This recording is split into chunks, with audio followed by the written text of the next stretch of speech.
안녕하십니까, 레필입니다. 7월 18일 두산 에너빌리티 보도록 하겠습니다. 먼저 증시 보겠습니다.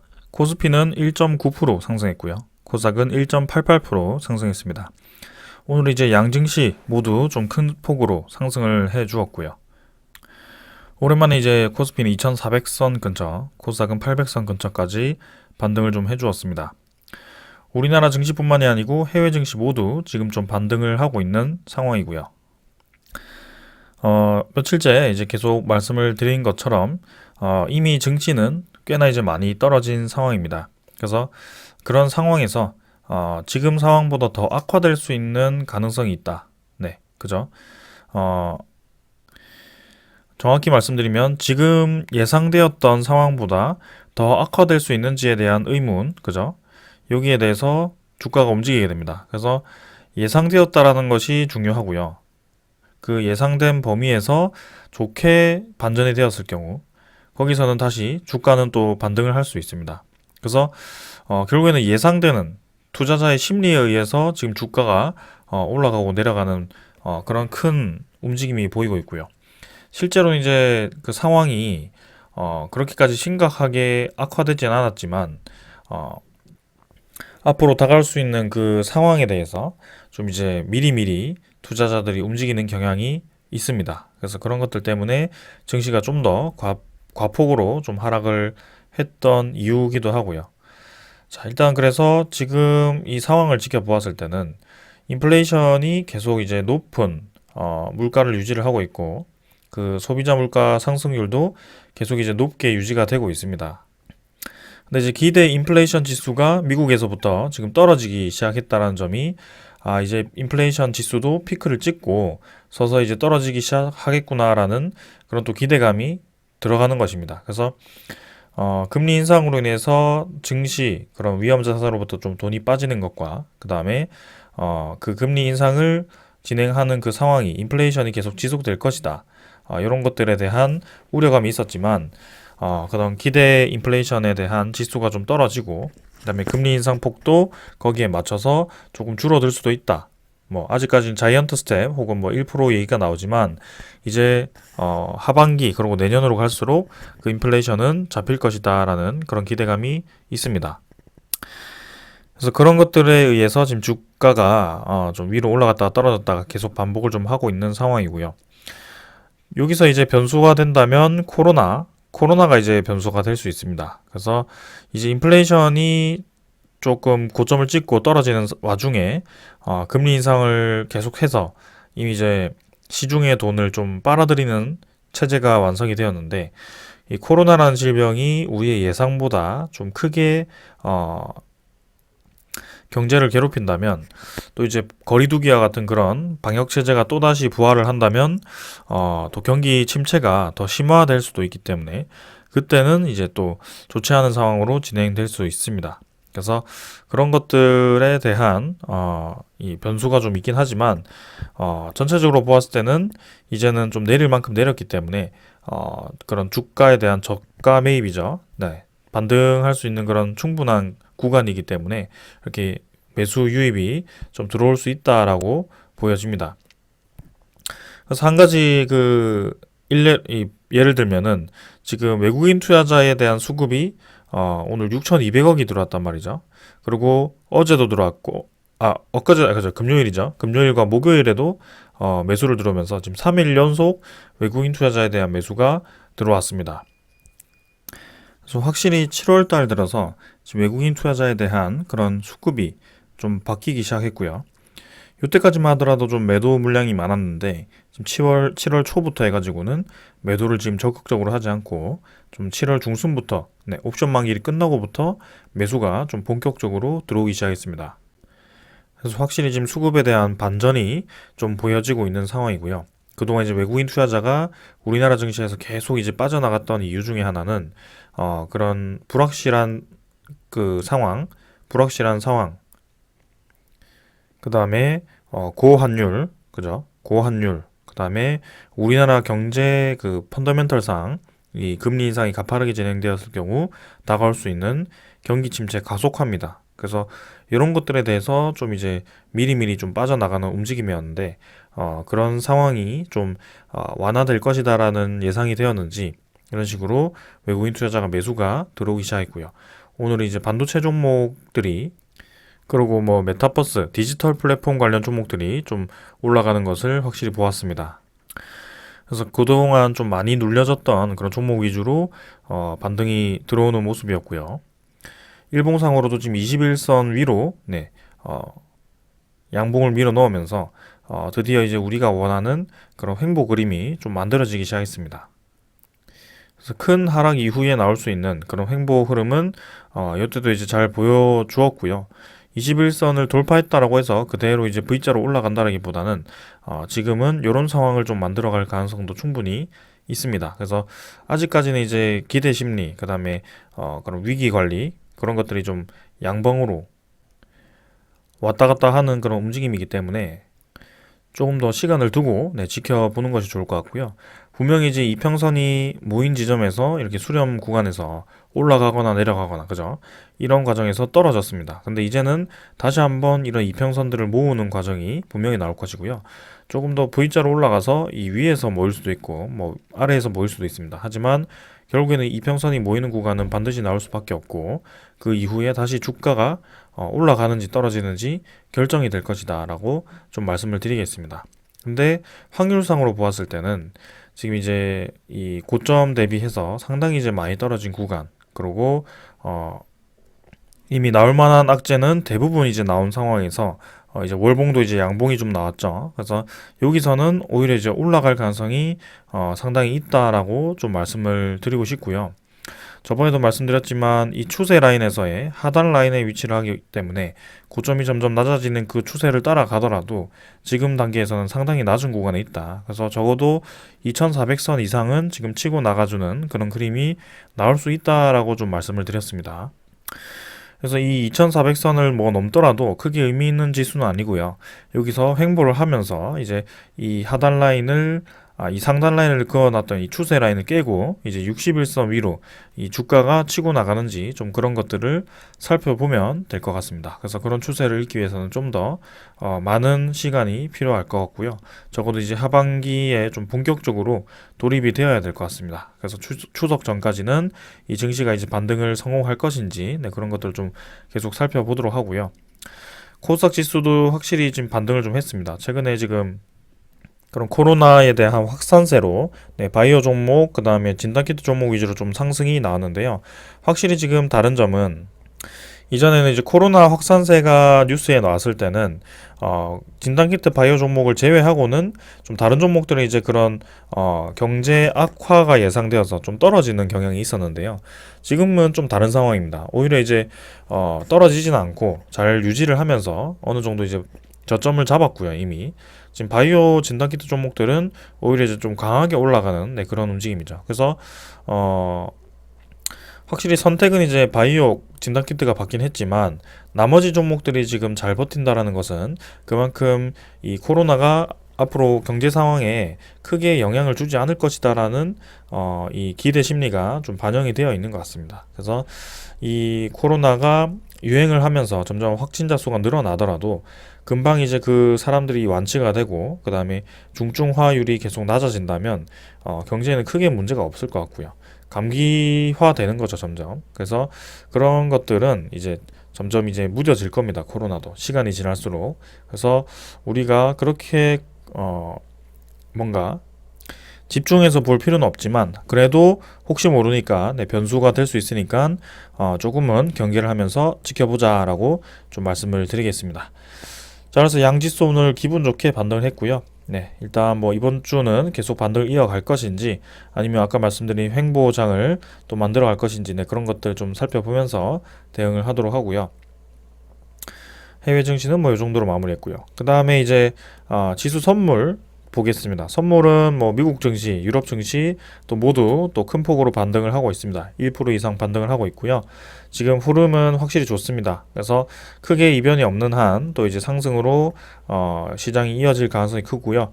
우리나라 증시도 아마 계속해서 좋은 방향으로 이어가겠죠. 그러면 그리고 이제 외환시장이 이제 좀 하락을 했습니다. 이 1324원까지 26원까지 지금 올라갔다가 1310원대로 다시 떨어졌고요. 확실히 이제 1400원 초반대를 지금 크게 밀고 올라가려고 하지는 못하고 있죠. 잠깐 이제 하루 좀 크게 올라가는 듯 하면서도 다시 한번 이렇게 좀 눌러지는 그런 움직임이 나오고 있고요. 환율을 어느 정도 방어를 해야 되는 그런 입장입니다. 그래서 원달러도 무작정 계속 이제 올라가진 않을 거고요. 어느 정도 자리를 잡고 떨어지는 방향으로 진행될 가능성이 큽니다. 왜냐?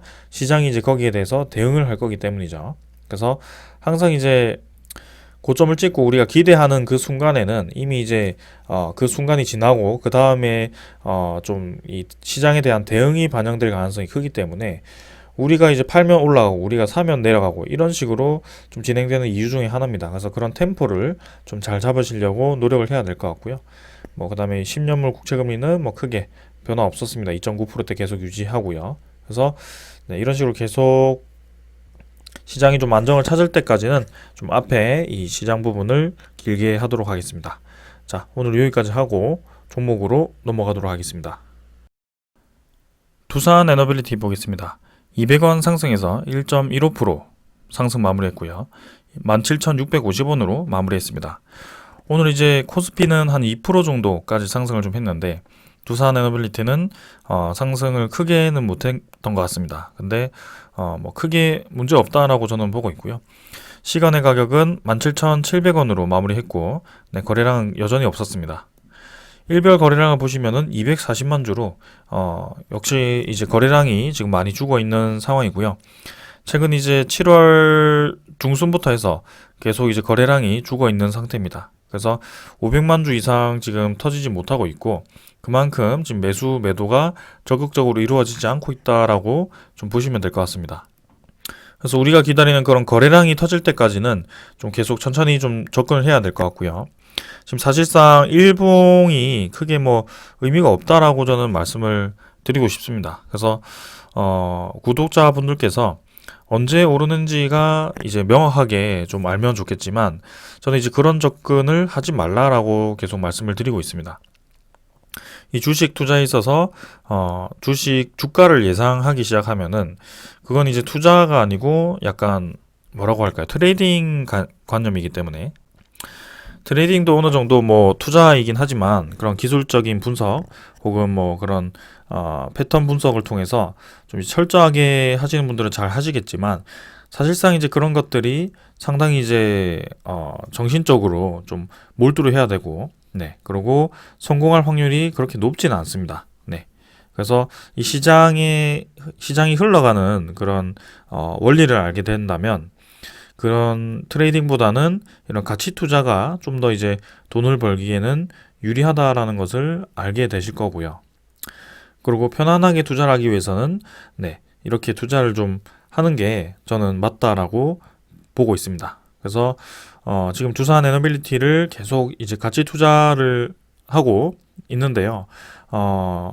최근에 들어오시거나 아니 뭐 최근 1년 사이에 들어오신 분들은 상당히 이제 오랫동안 지금 주가가 움직이지 못한 채로 혹은 이제 마이너스나 네, 본전 네, 조금 이제 약수익 정도 네, 그 정도이신 분들이 겠죠, 다들. 그래서 제가 말씀드리고 싶은 것은 지금 이 흐름을 부정하지 말라는 겁니다. 네. 이미 이제 계단식으로 두산 에너빌리티 주가가 쭉쭉 이제 올라왔고 그다음에 그런 상황들이 하나둘씩 해결이 되면서 진행이 되어 왔고요. 우리가 지금 두산 에너빌리티에 대한 이 주가 목표를 이미 이제 꽤나 높게 잡고 있습니다. 그래서 이 높게 잡은 이유에 대해서 계속 생각을 해야 되고요. 지금 주가가 올라가지 못한다라고 해서 올라가지 못하는 이유에 대해서 계속 찾으시면은 이 종목 자체에 계속 부정적인 인식밖에 보이지 않습니다. 그래서 계속 이제 이 거래가 없죠. 매도가 없는 상황에서 매물이 이제 아래로 떨어지면서 좀 주가가 눌러지면 또 자연스럽게 공매도가 계속 눈에 보이게 되고요. 그 다음에 뭐 매도 물량이 계속 보이게 되고, 네, 그래서 좀 그런 식으로 좀 집중을 하게 되면은 상당히 이제 스트레스를 많이 받게 됩니다. 그래서 그렇게 투자를 하지 말라라고 저는 말씀을 드리고 싶고요. 당장 지금 수익을 얻기 위해서 두산 에너빌리티를 들어가야 됩니까? 라고 물어보신다면, 저는 이제 단기 수익을 보고 두산 에너빌리티를 지금 들어간다라고, 두산 에너빌리티 선택한다. 그거는 이제 저는, 비추천을 드립니다. 사실상 이런 우리나라 코스피 종목들, 그죠? 상위 종목들을 보시면은, 단기로 투자해서 수익을 볼 수 있는 종목들이 사실 몇 없습니다. 네. 오히려 이제 단기 투자를 하기 위해서는 수급이 확실히 몰려주고 좀 수급이 좀 올라갔을 때 확실히 강하게 올라가주는 그런 종목들 위주로 좀 투자를 해야 되고요. 지금 이 시점에서 이제 바이오 진단키트 종목들이 좀 그렇게 움직이겠죠. 근데 이제 그 종목들도 사실 언제까지 갈지는 정확하게 판단하기 어렵기 때문에 그죠? 이제 가서 이제 들어가면 또 고점이 될 수 있습니다. 그래서 그런 것들을 항상 염두해 둬야 되고요.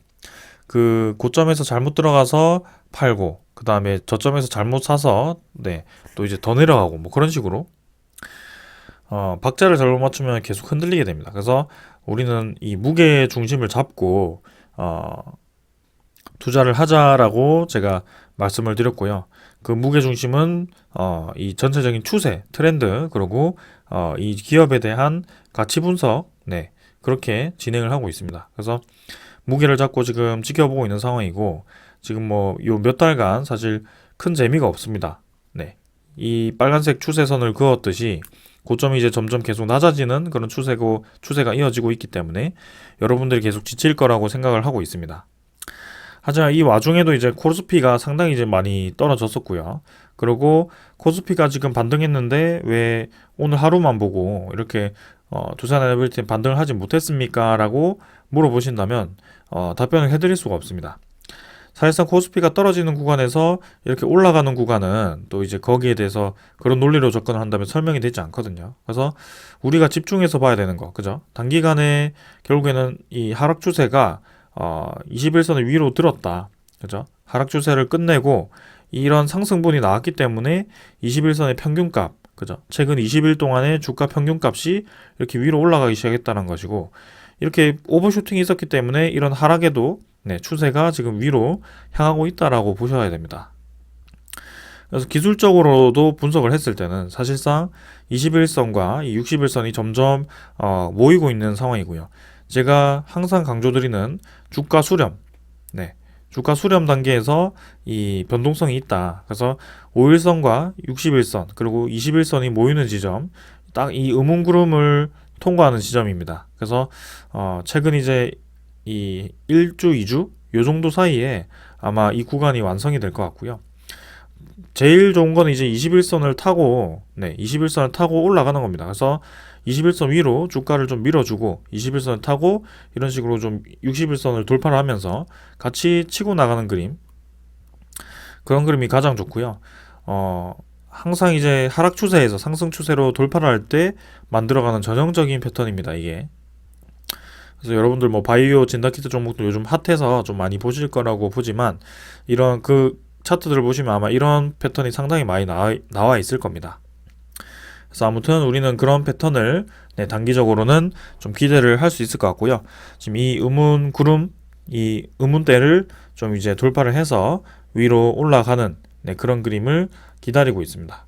그래서 그 상황까지 우리가 뭐 주가가 오늘 내렸네, 주가가 오늘 올랐네, 뭐 증시는 올랐는데 내렸네, 이게 중요한 것이 아니고 전체적인 이 박스 상단, 그 다음에 박스 하단 요거를 계속 지켜주면서 그리고 이런 추세 라인을 올렸을 때는 뚫어주는지 혹은 이 추세 라인 맞고 다시 떨어졌을 때 이 자리를 지켜주는지 네, 그런 것들을 계속 살펴보면 된다는 겁니다.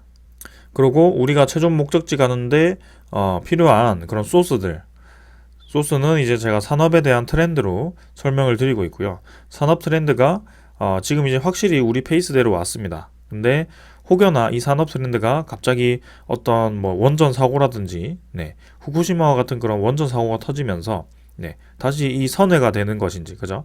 원전 산업이 다시 축소가 될 것인지 네, 그런 것들을 좀 봐야 됩니다. 근데 아직까지 전혀 거기에 대해서 문제가 없고요. 그 다음에 신재생에너지에 대한 확대도 계속 이어지고 있습니다. 그래서 원전 산업이라든지 그런 신재생 산업, 에너지 패러다임 변화에 있어서 두산 에너빌리티는 계속 사업 확장에 기대가 되는 상황이기 때문에 우리가 믿고 갈 수 있는 겁니다. 그래서 그런 소스들이 이미 다 발표가 되었고 그게 뭐 오픈이 되었는데 왜 주가는 이렇게 머무르고 있느냐? 거기에 대해서는 이제 그 앞으로 나올 수 있는 상승에 대해서 설명을 할 수 있을 것 같습니다. 그래서 항상 이제 두산 에너빌리티에 대한 움직임을 좀 보았을 때는 이 상태에서 갑자기 이런 급 파동이 나온다라는 것은 사실상 굉장히 힘듭니다. 네. 보통 종목이라면 이런 파동이 나오기가 힘들어요. 그래서 저번에도 말씀드렸던 것 같은데 이런 패턴에서 이런 상승을 예상할 수 있는 사람은 사실 거의 없다라고 보시면 됩니다. 제가 보기에는 이런 계단식 패턴에서의 이 매집 구간이라고 저는 보고 있고요. 세력에 대한 그런 큰 상승 파동이 한 번씩 튀어나온다. 그래서 이번에도 마찬가지로 두산 에너빌리티가 실제로 이제 정말 좋지 않은 종목이었다면 이 하락 파동을 맞고 계속 떨어질 겁니다. 그래서 이런 파동을 맞고 계속 떨어지겠지만 다시 한번 거래량을 좀 붙이면서 위로 이제 밀어준다면 네, 이런 상승 파동을 그죠? 아주 큰 매직 구간을 뚫고 이제 올라가는 그런 시기가 분명히 나올 것이다라고 저는 보고 있습니다. 그래서 지금 시장 상황은 조금 안정화가 되고 있고 아직까지 이제 두산 에너빌리티를 비롯해서 원전 종목들이 힘을 못 내고 있는 상황이긴 합니다. 그리고 에너지 관련, 네, 재생에너지 관련 종목들도 좀 크게 네, 힘을 못 쓰고 있지만 분명히 이제 그런 에너지 패러다임에 대한 변화 그런 것들에 대해서 이 수급이 다시 몰려올 겁니다. 특히 이런 원자력 관련 종목들은 최근에 ETF 관련 상장 이슈도 있었기 때문에 거기에 대해서 분명히 자금들이 들어올 가능성이 크고요. 지금 뭐 며칠 이 횡보를 했다라고 해서 지금 주가 전체, 기업 전체를 부정적으로 판단하는 것은 저는 정말 잘못되었다라고 생각을 합니다. 네, 그래서 긍정적으로 평가할 근거가 없다면 그게 그렇게 평가하는 게 맞지만 분명히 이제 우리가 계속 바라보고 있는 그 산업 트렌드는 우리가 예상하는 바대로 진행이 되고 있기 때문에 네, 아무 문제 없이 진행되고 있다라고 말씀을 드리겠습니다. 그래서 이 오른쪽 그림이 어떻게 그려지는지 길게 말씀드려서 한 달 정도 앞으로 한 달 정도가 이제 어떻게 이 주가를 만들어낼 것인지 좀 지켜보시면 될 것 같습니다. 그래서 여기서 이제 반등을 시키면서 네, 오른쪽 이 구간을 들면서 이렇게 수렴 패턴을 만들 것인지 그죠? 세기형 수렴 패턴을 그러면 만들 수도 있습니다. 그래서 이런 하단 추세에서 세기형 수렴 패턴을 만들고 여기서부터 이제 출발을 하는 네, 그런 그림도 충분히 나올 수 있고요. 뭐 기술적으로는 어떻게든 귀에 걸면 귀걸이고 코에 걸면 코걸이기 때문에 이 차트 분석을 너무 깊게 하실 필요는 없습니다. 그냥 참고 정도로만 이해를 하시면 될 것 같고 우리가 집중해야 될 것은 기업에 대한 가치 그리고 산업에 대한 방향 네, 이 정도로만 이해를 하시면 됩니다. 그리고 수급, 그죠? 거래량이 언제 힘이 들어오는지 네, 그런 것들을 좀 보시면 될 것 같습니다. 그래서 자, 점점 이제 점진적으로 거래량이 줄어들면서 월봉이 점점 줄어들면서 한번 터지는 시점, 그죠? 좀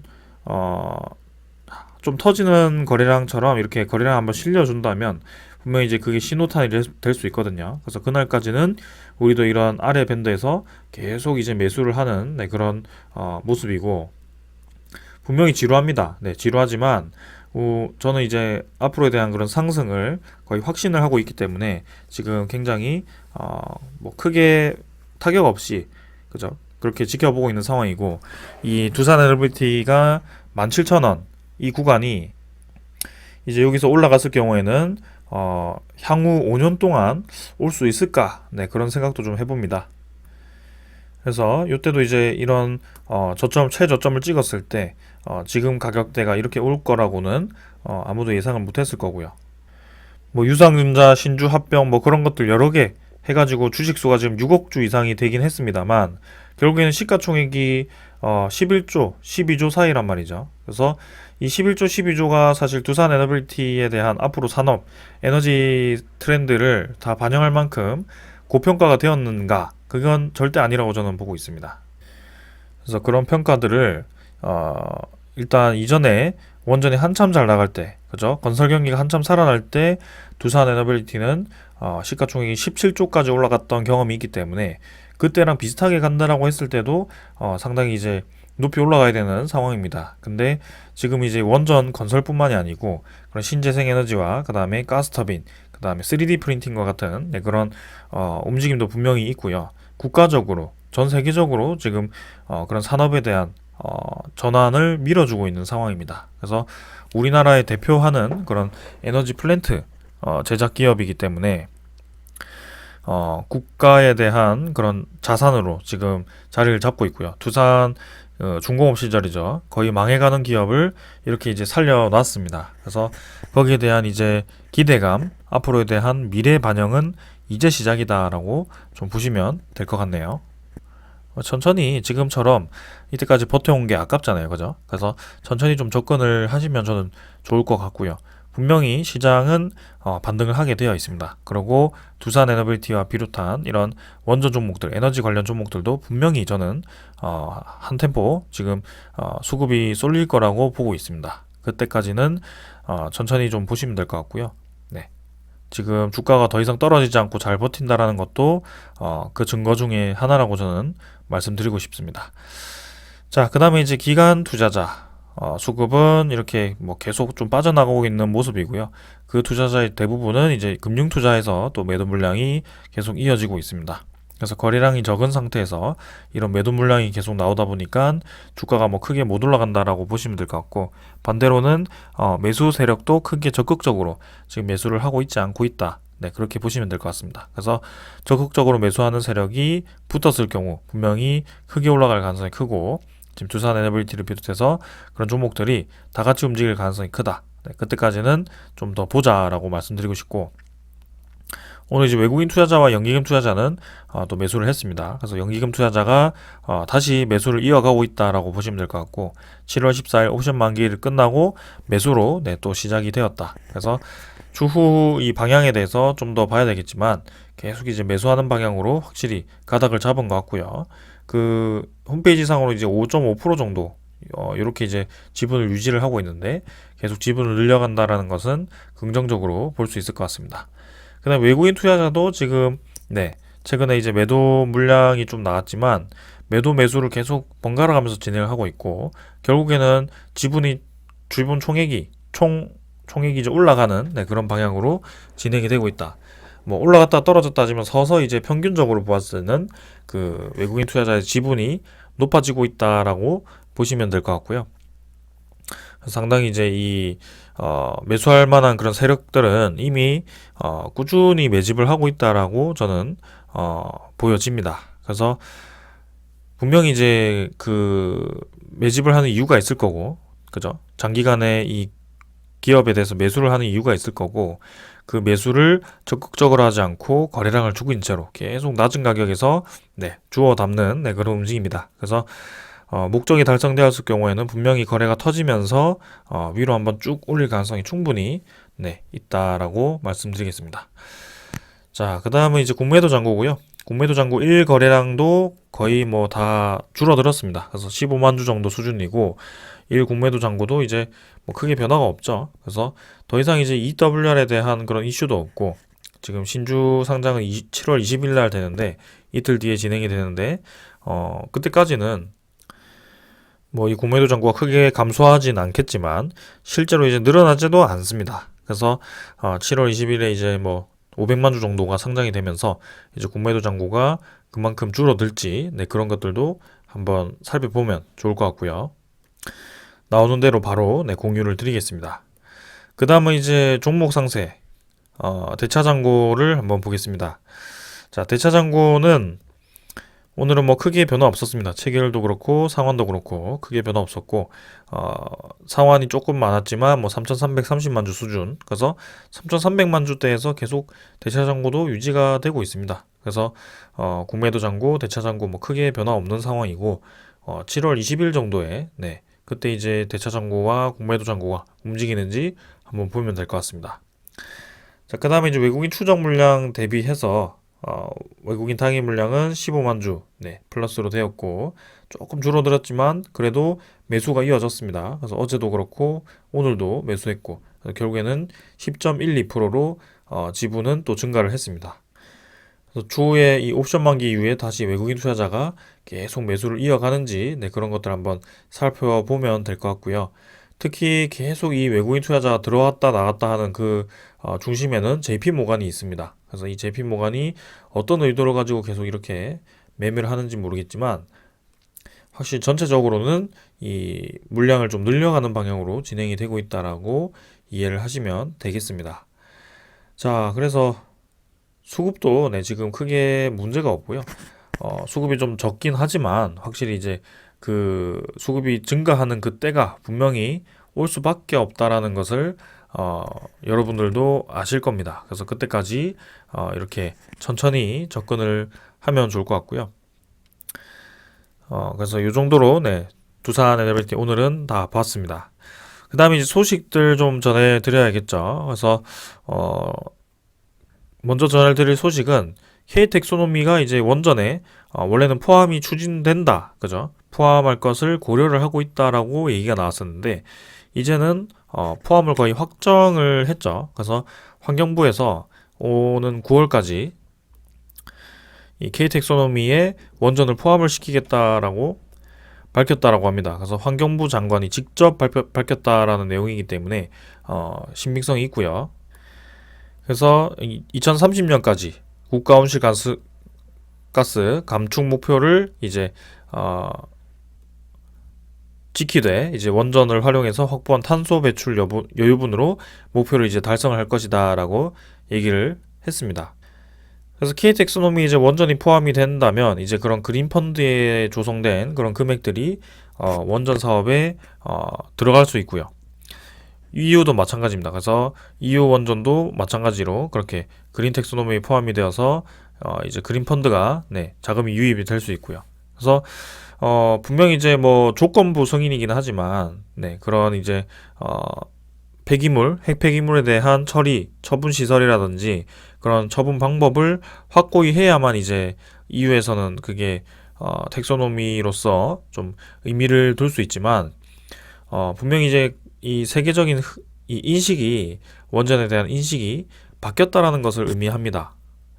옛날 같으면 이제 이 텍소노미에 포함이 될까 말까에 대한 이 논의조차도 못했겠지만 지금 원전이 다시 논의되기 시작한 이 이유가 있기 때문에 그죠? 불가피하게 그런 에너지원, 안정적인 에너지원이 필요했기 때문에 이렇게 논의가 된 거고 결국에는 텍소노미 둘 다 국내외 둘 다 포함이 되었고요. 앞으로 원전 산업에 대한 그 발전이 계속 이어질 가능성이 크다라고 이렇게 결론이 지어진 겁니다. 그래서 우리가 그런 트렌드, 그런 흐름을 계속 이제 이렇게 지켜봐야 되는 상황이고 우리가 부정할 필요는 전혀 없습니다. 자, 그 다음에 이제 두산그룹의 원자력 리부트라고 해서 이렇게 또 기사가 좀 정리가 되어 있어서 여러분들께 좀 말씀을 드리려고 하고요. 간단하게만 좀 말씀을 드리겠습니다. 일단 윤석열 대통령이죠. 지금 현 정부가 이제 원전에 대한 부활 약속을 했고 거기에 대해서 발빠르게 지금 움직이고 있습니다. 그래서 두산 에너빌리티를 방문을 해서 이제 원자력 공장을 시찰을 했고요. 거기에 대해서 이제 바로 국내 원자력 산업에 대한 활성화를 주문을 했죠. 그 결과 이제 신한울 3, 4호기에 대한 시공 날짜가 이제 착공 날짜죠. 2025년이 예상이 되었었는데 그걸 또 1년 앞당겨서 2024년까지 지금 당겨진 상황이고 그 다음에 그런 선발주 품목이죠. 어려운 기업들을 위해서 발주 품목을 미리 발주를 해서 매출을 바로 발생시키는 그런 안도 고려를 했고요. 그 다음에 R&D라든지 앞으로 이제 원자력 그런 기술에 대한 투자도 아낌없이 진행을 하고 있습니다. 그리고 해외 수출을 위해서 이제 그런 한국 수출입 펀드라든지 한국 수출입 은행이라든지 그런 무역 수출입 은행인가요? 그 은행권을 끼고 이제 앞으로 수출하는 그 원자력 자금을 또 지원을 해주는 그 다음에 해외 수출을 위해서 그런 수출국을 만들어서 실시간으로 대응을 하도록 했죠. 그래서 지금 여러 가지로 지금 장치가 상당히 많습니다. 그래서 앞으로 시간이 지날수록 우리가 원전 세일즈를 이제 본격적으로 시작했고 국내적으로 그런 친원전에 대한 상황을 만들었기 때문에 앞으로 이제 해외 국가들이라든지 그런 여러 국가들이 우리나라 원전을 또 이제 기술력 높게 그리고 경제성 있게 본다면 분명히 이제 메리트가 있을 거고 내수 시장뿐만 아니고 해외 시장까지도 수주를 확실히 할 수 있다라고 좀 말씀을 드리겠습니다. 다음 달에 이제 원전 관련해서 영국 장관도 이제 직접 찾아오게 되고요. 아무래도 입찰을 요청을 하려고 오는 거겠죠. 그래서 한국에 대한 그 원자력 발전에 대한 기술력 인식이 상당히 해외에서는 높다. 그죠? 그래서 그런 정부적인 투자, 그 다음에 세일즈 이런 것들이 첫 번째고, 그 다음에 두 번째는 이제 기술력 검증이죠. 두산 에너빌리티는 체코 등 유럽 원전 시장의 주기기를 공급하다 필요한 유럽 원전 안전 국제 표준 ISO의 인증을 국내 최초로 이제 받았다라고 했죠. 그래서 이미 이제 유럽의 세일즈가 가능한 상황이고요. 거기에 대해서 기술력도 인정을 받은 셈입니다. 그리고 이제 우리나라 전체 원자로 다 이제 두산 에너빌리티가 진행을 했고, 그 다음에 저기 이제 UAE 쪽도 그렇게 진행을 했죠. 그래서 상당히 이제 기술력이 많이 검증이 되었고, 그런 SMR 관련해서 차세대 원전인 SMR 관련해서도 뉴스케일 파워와 이제 협력을 하게 된 이유 중에 하나죠. 그래서 그런 것들을 따진다면 상당히 이제 기술적으로, 경제적으로, 그 다음에 정책적으로 상당히 이제 많은 수혜가 예상이 된다라고 말씀을 드리겠습니다. 그리고 여기 보시면은 중장기 수주 계획을 보았을 때 이미 이제 2022년 기준으로는 자회사, 기존 사업, 성장 사업이 있지만 성장 사업에는 이제 해상풍력, 수소, 그다음에 가스터빈 이런 것들이 있습니다. 근데 그 비중이 이제 2023년에서 2026년으로 갔을 때 상당히 이제 많이 커지게 되고요. 그다음에 차세대 원전 0.8조, 그다음에 이렇게 업사이드 포텐셜 해가지고 뉴스케일 및 기타 SMR 노형 추가 수주 이렇게 또 잡혀 있습니다. 그래서 합쳐가지고 2023년부터 2026년까지는 총 10.1조의 추가 신규 수주가 예상이 되는 상황이고, 지금 현재 수준 대비해서 이 1조 이상, 그죠? 최소 1조 이상은 신규 수주가 계속 증가를 할 것이라고 예상이 되고 있는 상황입니다. 그래서 내년부터가 본격적으로 이제 그런 시장이 오픈이 되는 상황이고, 가스터빈이 1.8조고 수소가 0.6조, 신재생이 2.1조입니다. 그래서 이런 것들을 보았을 때는 지금 두산 에너빌리티가 다방면으로 수주를 적극적으로 이제 할 수 있는 그런 상황을 만들었고, 이제 내년부터 본격적으로 그게 시행이 된다. 기존 사업이 이제 좀 줄어드는 것처럼 나왔지만 이건 이제 보수적으로 잡았을 때 이렇게 줄어드는 것으로 저는 잡았다라고 보여지고요. 아무래도 이제 대형 원전에 대한 수출, 그 다음에 국내 그 신한울 3, 4호기에 대한 수출, 그런 것들을 적극적으로 반영을 하지 않은 것 같습니다. 그리고 사우디에 대한 그런 움직임, 그런 것들, 해수 담수화 플랜트라든지 그런 플랜트 시장을 보수적으로 접근을 하지 않았을까, 그런 생각이고요. 분명히 이제 더 높게, 훨씬 더 높게 수주를 할 수 있는 가능성이 있다. 그래서 앞으로에 대한 그런 잠재성을 본다면 지금 시가총액은 분명히 낮고 많이 올라간 것처럼 보이지만 아직도 낮은 상태이고, 거기에 대해서 이 횡보하는 그림, 세력이 한 번씩 올려주는 그림, 그런 그림에서는 분명히 이제 거래량이 한번 다시 터지면서 올라가는 그림이 나올 수밖에 없는 그런 상황이다. 그래서 그때까지는 우리가 주가에 대한 등락을 예측을 한다라기보다는 천천히 이제 이런 시장을 계속 지켜보면서 대응을 하고, 그 다음에 우리가 매수할 수 있는 충분한 기회가 왔을 때는 계속 매수를 해주면서 우리도 모아가면 되는 거죠. 그래서 결국에는 이런 고점 라인이 왔을 때 여기서 이제 매도를 좀 해주고, 분할 매도를 해주고, 더 올라가면 더 들고 가는 거고요. 그런 식으로 진행을 하면 됩니다. 그래서 급할 필요가 전혀 없다라고 말씀을 드리겠습니다. 자, 오늘은 이 정도로 말씀을 드리고, 이번 주 시장은 긍정적으로 진행이 될지 한번 지켜보도록 하겠습니다. 자, 여기까지 하고 마무리하겠습니다. 감사합니다.